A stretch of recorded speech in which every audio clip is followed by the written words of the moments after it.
As we prepare to celebrate America's 250th birthday, we look at the decision to declare independence made by the Second Continental Congress.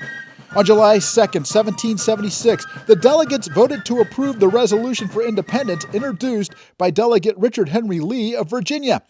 2 days later, on July 4, 1776, they approved the final wording of the United States Declaration of Independence. Meanwhile, General George Washington was struggling to keep enough soldiers in the Army. Many soldiers enlisted for only a few months or 1 year. As their terms expired, they often returned home, forcing Washington to recruit replacements continually. Not to mention that illness killed more Continental soldiers than combat did. The colonial economy of that era was under significant strain because of the Revolutionary War, but it had not collapsed. The colonies were transitioning from prosperous British colonies to an independent nation at war.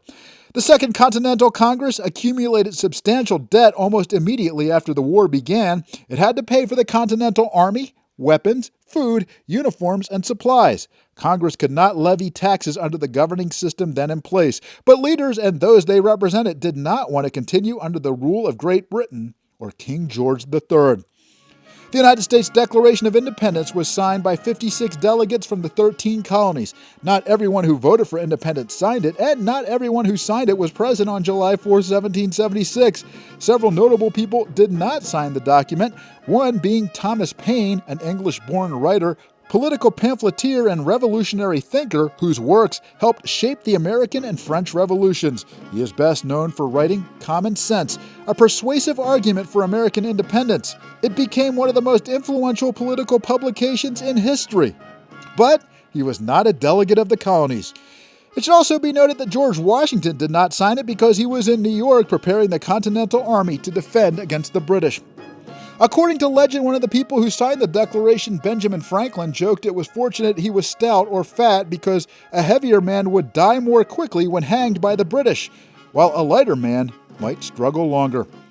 Mr. Speaker, I rise today. Prominent leaders of today still hold up what was declared back then and remember it while serving their nation. On July 4th, 1776, there were brave people who birthed this country for the pursuit of the American dream, life, liberty, equality, and the opportunity to pursue their religious freedom and the American dream. And they remember the significance of being in the nation's capital to work for those in other parts of the country. And so I feel very honored to serve at this time and serve our great country right here in Washington, D.C., not only celebrating our great country, but also representing those in South Texas that elected me. On July 8, 1776, according to legend, a bell commissioned in the mid-18th century to commemorate the 50th anniversary of the William Penn Charter of Privileges that cracked during testing in 1752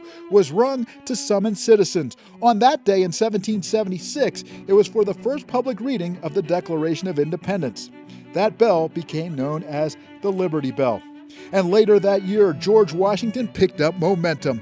This image, as he crossed the Delaware River, became a symbol of a turnaround, and it brought about eventual military victory. On February 6, 1778, France became the first major power to recognize the United States. Then, on September 3, 1783, Britain officially recognized American independence in the Treaty of Paris, making U.S. independence internationally secured and widely accepted. Today, the United States ranks as the world's largest economy, driven by services, technology, finance, healthcare, and high consumer spending. America's independence has brought about respect and honor from around the world. One notable example came in Pope John Paul II, who admired America's founding principles and its liberty. He viewed its Declaration of Independence and Constitution as great documents. He loved America's freedom of religion, immigrant heritage, and capacity for generosity.